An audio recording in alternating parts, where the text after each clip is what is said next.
Okay, thanks. Thanks, Paul, and thanks everybody for tuning in. And I want to thank everybody up front, and I'll thank everybody again for all the assistance in actually making this grant a reality, because it is not something that we put together by ourselves at UVA. We had a lot of input and couldn't have happened really without everybody on the call, I think.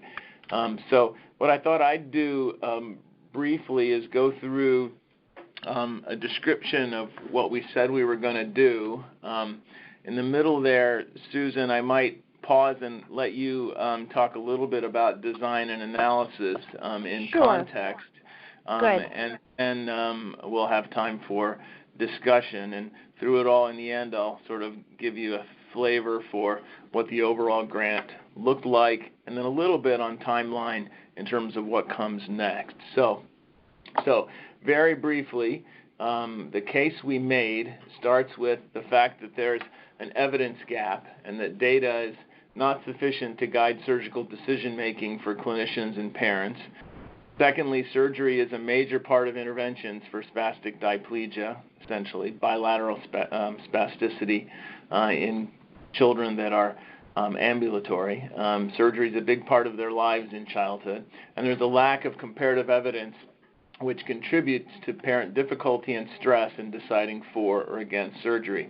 So our overall goal in doing this project is to change practice by identifying patient characteristics and surgical options associated with best outcomes that will help clinicians and parents choose the right treatment for the right child at the right time. Sort of sums up what we're about and what we're trying to accomplish. Our purpose is to determine the effectiveness of surgical interventions for ambulatory children with CP compared to non-surgical interventions using child and parent-reported outcome measures that align with family goals. In effect, trying to answer the fundamental question, which intervention is associated with best outcomes for each child. We have three specific aims. If you read the letter of intent, we had four. We essentially combined 1 and 2 and made the second one kind of a hypothesis under 1. So the first specific aim, the main one on which we powered everything, is the following. Controlling for patient characteristics, compare the effectiveness of orthopedic surgery, selective dorsal rhizotomy, neurotoxin injections, and physical therapy alone in improving outcomes in children with bilateral spastic CP. Second aim is to describe and compare adverse events associated with each treatment option. And the third is to explore intervention characteristics associated with positive or negative outcomes, controlling for patient factors. So those are the aims, and we basically built the trial around that. The patient population is children aged 3 to 12 years with bilateral spastic cerebral palsy who are gross motor function classification levels 1, 2, and 3 only, so those who are ambulatory or with ambulatory potential, who have not had any previous orthopedic and neurosurgical procedures, and they will be recruited in the context of clinical care at one of 23 different referral centers for CP. Essentially, the CPRN Group provides the foundation for this whole study, and it is an observational clinical trial of children with CP in 4 clinically determined comparator groups. So children are not assigned or randomized, but parents and professionals decide on a course of treatment, and then we follow in one of those 4 comparator groups. One is the orthopedic surgery group, second is selective dorsal rhizotomy group, third is a neurotoxin group, and fourth is the physical therapy alone group. So what we anticipate, and this is based on excellent data that we got from each of the sites and basically putting that data together, we anticipate that we would screen electronically screen 4,500 children, out of whom 3,000 will be eligible. We expect to recruit 2,000 total, and then we expect 1,500 to finish 2 years of follow-up. So that's the goal. And out of that 1,500, we anticipate that we'll have 490 will be in the orthopedic surgery group, 210 in the selective dorsal rhizotomy group, 340 in the neurotoxin group, and 460 in the PT alone. Again, based on work that we did with the sites and work that we did with Susan Horn and biostatistical colleagues in Utah. So the way we would see this rolling out, and by the way, I should have said this at the outset, what I'm presenting here in terms of some of the details, some of the details of how this all gets implemented will still require a bit of wrangling in terms of how it will work, and we will finalize all those details at the beginning of the trial. So there's still plenty of opportunity to fine-tune the implementation of this overall plan. But the way we'd see it is that screening would be done via electronic medical record prior to clinic or before a pre-surgical visit. Once we identify appropriate families who fulfill criteria, then we would provide information. We would enroll them in person at clinic or the pre-surgical visit. They'd sign consent. It will be a sort of a minimal risk study since there's minimal risk in what we're adding to typical clinical care.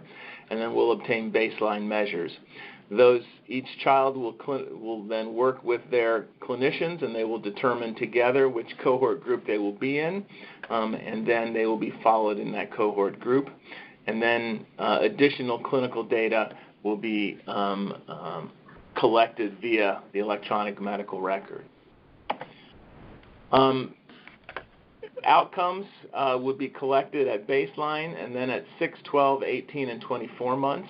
The primary outcome measure we chose for this study is the lower extremity or mobility cerebral palsy computer adapted test.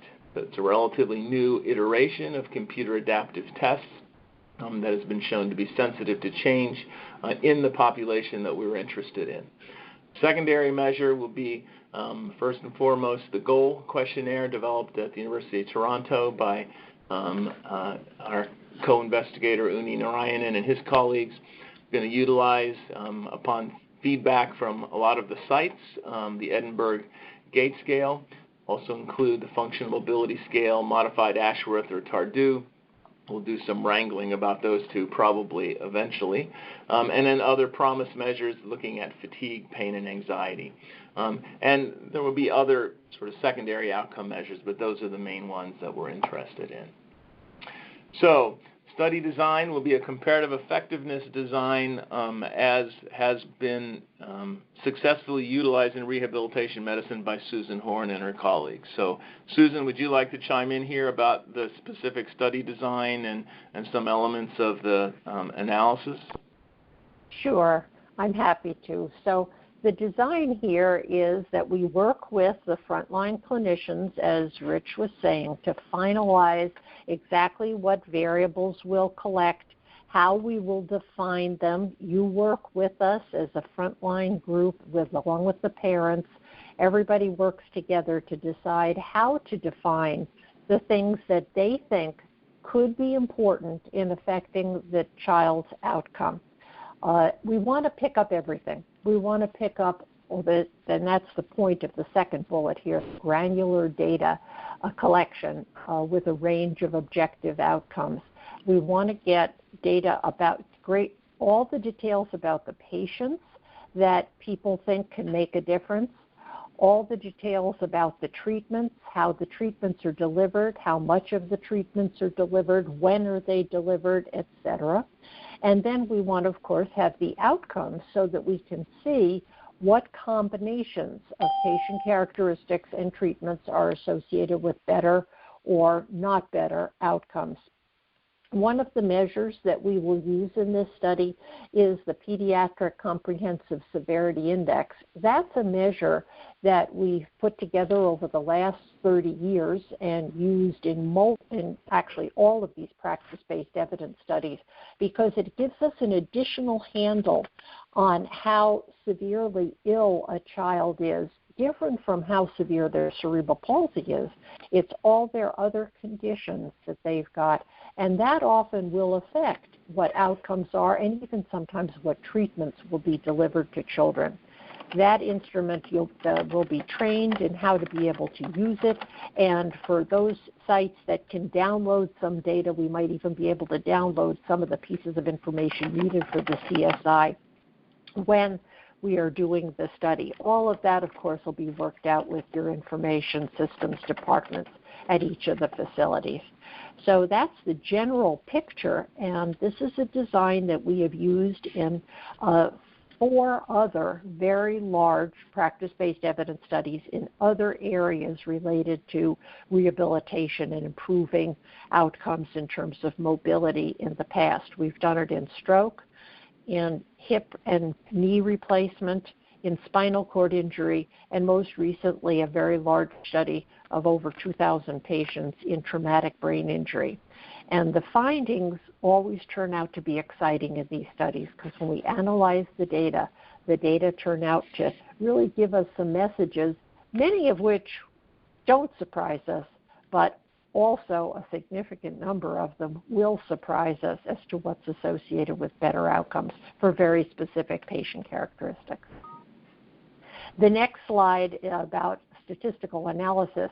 In this study, we're going to use some recently developed new methods that allow us to really assume greater causality, not just statistical association, but greater causality from the findings of these studies. And so that's another exciting feature that we've been able to include in this study. And as I said, they're recently developed new methods, but we've got a team of people at the University of Utah that have experienced working with them in the past in other studies, and we're going to be using them here. So we'll be able to adjust statistically for comorbidities and the severity of those comorbidities, but really determine which treatments then are more causally associated with the outcomes, not just associated. Back to you, Rich. Excellent. Thank you, Susan. So a little bit about timeline and early events in terms of next steps. That summarizes what we wanted to communicate in terms of the nuts and bolts of the project. So the way things, we officially submitted the grant on Friday, was confirmed on Monday, and the merit review will occur in November of this year. The notice of awards, while it hasn't been announced, we suspect will be in January of 2017. The earliest start date that was announced would be March. And then if we start in March, we would foresee in April starting off right away with our inaugural annual meeting. And part of what we anticipate is having an annual meeting that would include our executive group, the steering committee, which means the PIs from all of the sites, and our patient, parent, stakeholder partners group, as well as folks from the data coordinating center, the DCC, the coordinating center. We would expect that a few months after that, and during that meeting, we would finalize the details. Within a couple of months, we would complete an operations manual, and then we'd get together a group in a separate meeting that would include research coordinators from each of the sites, probably do that second meeting in Utah, where the DCC would guide us in learning all the details of conducting the study. And we would anticipate then really beginning enrollment about 6 months into the project. We will complete enrollment by the essentially within 2 years, and then we have 2 years of follow-up. And we actually get PCORI builds in an additional year to finish data analysis and the final report once all the data is completely collected. So that's the bottom line. Just to give you a sense of the grant itself, in terms of the total direct cost was $7.3 million, and the total cost that includes indirects is $10.1 million. It's about in the same. It's about $1 million less than what we asked for last summer. The total grant was 770 pages long. So the research plan was 45 pages. The budget, 379 pages. The people and places, which all the bio sketches of all the people that are involved, 189 pages. Letters of support and letters of collaboration from all the sites. So letters of support come from our stakeholder partners. Letters of collaboration come from each of the sites. And then some additional questionnaires and milestones and resubmissions, 15, total of 770 pages. A very large document, certainly a record for me personally. Before I close, I just want to express my appreciation for our team in pulling this off. I really thank all of the study teams at the sites, from the steering committee and everyone worked with at each of the individual sites. This was a pretty tight budget, number one. PCORI is kind of a new animal for a lot of institutions. A lot of our site PIs had to do extra legwork in terms of getting it through their individual grants and contracts offices. It was not a small thing. I very much appreciate how hard everybody worked to make that happen and to provide us to the documents to pull it together. Our parent, patient, stakeholder partners, same thing. The letters that we got in support of this project were just phenomenal. The feedback that we've gotten through our stakeholder teams has been very informative of the final product. And much of the letters were just downright inspiring in terms of helping us all keep our eye on the ball in terms of what this is really about. I'd like to thank my executive committee members. Everybody contributed a huge amount of work through a very busy spring and fall, especially my dual PI, Paul Gross, and just everybody who played a role here. It's just a true team effort, from first drafts to second drafts to coordinating the pieces. And then finally our UVA grants team, Carrie Day, Michelle Haynes, Angie Rogers, their fingerprints were on all 770 pages of this and really made it happen. So, and finally, I guess in the before I close, I would like to say a word about sort of how we anticipate leadership to go. And Paul, you can chime in. I think PCORI changed their rules a little bit. Last time we sort of went in with a group of co-principal investigators. They really now only allow 2. So Paul and I are dual principal investigators, with Paul really focusing on the operations side and the communication side, and myself focusing more on the scientific side as we sort of dole this out and get this going. We will work closely with our executive group that includes Uni Narayanan, Diane Damiano, Gary Noritz, Susan Horn, I knew I was going to forget somebody, Jerry Oakes, Michelle Schusterman, I may have forgotten somebody, forgive me. Jacob Keene has been very instrumental in moving us forward, so we'll continue to work closely together.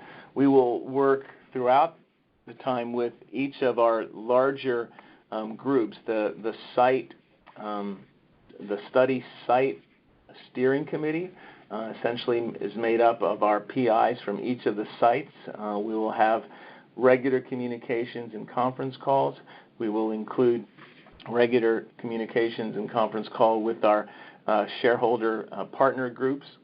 All of those groups will be part of our annual meeting. So we would expect everybody and hope that everybody can be a part of that, but would effectively be probably a 2-day meeting every year to kind of guide the project overall. So that's how we would see moving this forward. Paul, you want to contribute anything? I think that sort of leads me, to the end of what I had wanted to say. So we could stop for questions. I think what we'll do is go a little further along and then just open it up for any additional questions, as we go.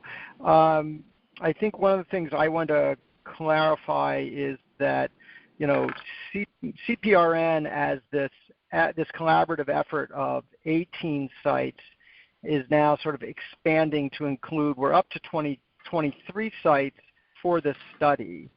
And what we did to expand was we went out first to all the CPRN sites, and then there's a set of sites that have expressed an interest in, hosting the registry and whatnot, but we couldn't accommodate initially, but they've been following along, and so we call those CPRN candidate sites. And we went out to all of them, and as Rich referenced, we did this survey, basically, that was a very detailed amount of work that would require the registry would be a great benefit in doing this in the future, but to really understand, like looking backwards a year, like what clinic and interventions looked like for this particular population. 3 CPRN sites opted out for a variety of reasons, too much on their plate, just couldn't get their whole team coordinated, and those were UCSF and UCLA, and then University of North Carolina, Chapel Hill, and then a number of other sites, an additional 8 sites opted in that had not been part of the network. And so everybody's been really, working hard towards, as Rich said, to get these applications done and to get this retrospective view of their practice. The study is a significant part of what CPRN is focused on, but CPRN is still focused on getting a core registry, which will probably collect on the order of 90% of the data points that are necessary for this study. But the difference being the CPRN registry will take all comers to one's clinic at each site, and they're included via a waiver of consent. So we won't actually go through an informed consent process for people that are in the registry, only if you're specifically asking someone to be part of this observational study where there's significantly more follow-up will you be in the study, and your data will also be in the registry as well. And the registry is very focused on collecting data directly into the EMR, although there is a capture through REDCap, a common web-based research tool being used as well.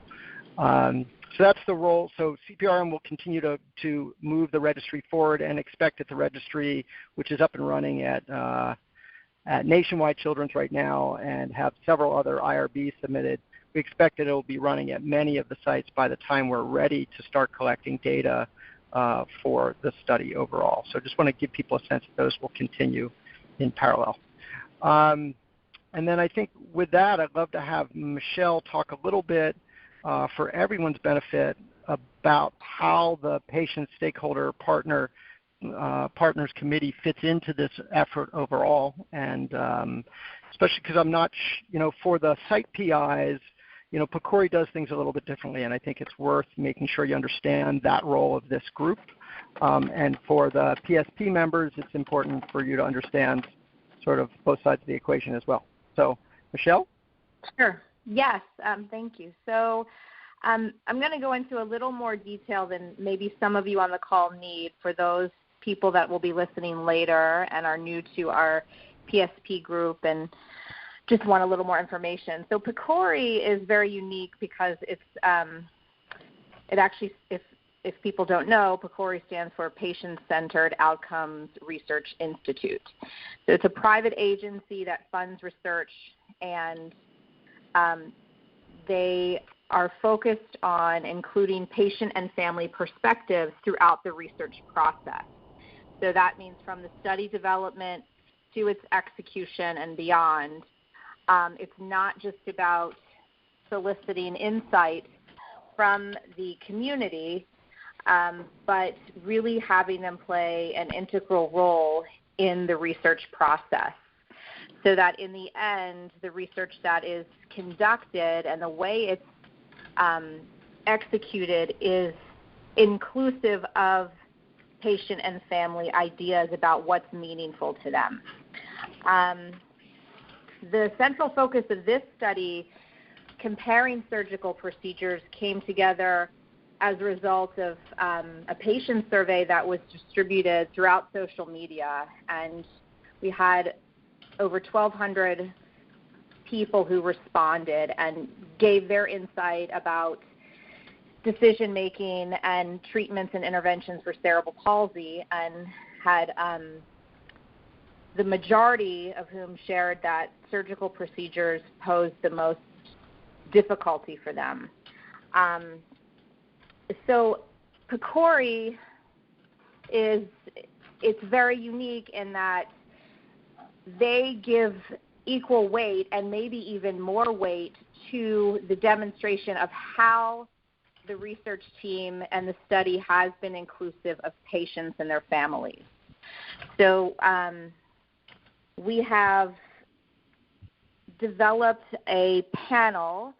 Our PSP group includes patient representatives, primarily parents and stakeholders who are clinicians and researchers that are not part of this particular study, but who are professionals that are treating people with cerebral palsy, or it's a great focus of their expertise and research. We also have some stakeholders who are part of the industry, one who represents the insurance industry. And all of these people, all of us will come together at various points to provide feedback and insight on the direction of the study. And Paul and I have been involved with this from the very beginning and have been made members of the research team, which is very unusual, especially for Paul to actually be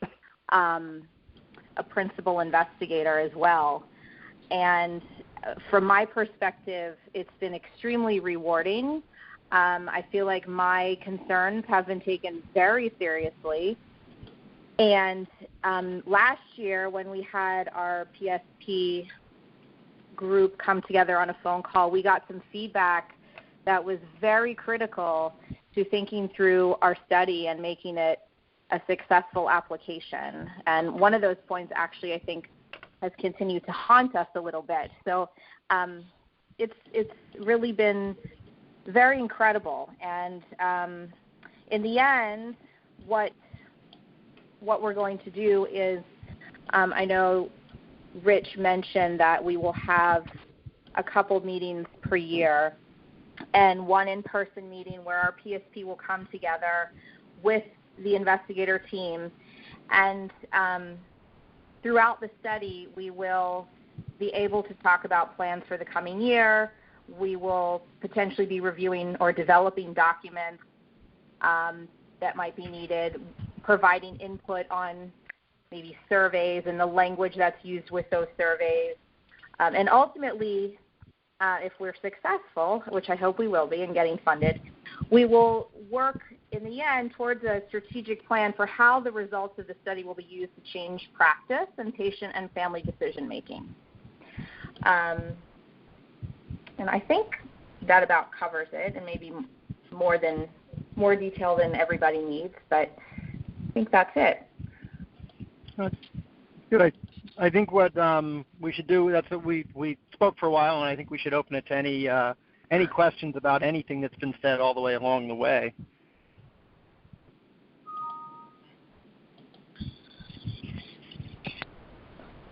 Then again, I think we actually have a fairly informed audience given our given our attendee list.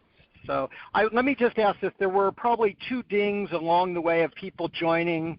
Is there anybody that didn't give their name during roll call that is here that we may not know about? Hi, it's Ann Tilton. I didn't want to disturb you. Oh, no. Thank you very much, Ann. Appreciate it and welcome. And then there was another name? Patient. Yes, Allison Oakey. Oh, hi, Allison. Oh, that explains Hi. the other 801 number I saw. Okay. Yes. Hi, Allison. Hi. Anybody else? Okay, so Paul, this is Ed Hurwitz. I don't actually have questions, but I just want to thank everybody for this review. It really helped put everything in perspective and help pull things together. So I appreciate the time and the call. Oh, good. Well, glad to hear I'd that. like to. I will follow up. I've sort of added to my little PowerPoint that I put together for myself and share that with everybody that just summarizes what I said. And I've added sort of a schematic of our leadership plan in there too. So I think it'll help so people have this for just for reference in terms of nuts and bolts, and in case you want to share with others in your local groups. Yeah, and I would actually, I meant to remind people in my little section that if you're not familiar with cpresearch.net or cprn.net, we document pretty much so everything we do. So the study, as an example, with its technical and lay description and the site investigator team and the PST team, it's all up on our site, and you can actually sign up for an alert that there's a new post, and we post about once a week with information. You shouldn't be learning much that's new there because most of it comes out after we conclude a meeting. I may do a post today or tomorrow that's about Rich's stats on the size of this application because I just think that's fascinating. But if you're ever, there is not much that's not there. So if you're ever feeling like, oh, what did we say about X or Y? We're trying to be transparent and put just about everything up on the website. So, any other questions or comments?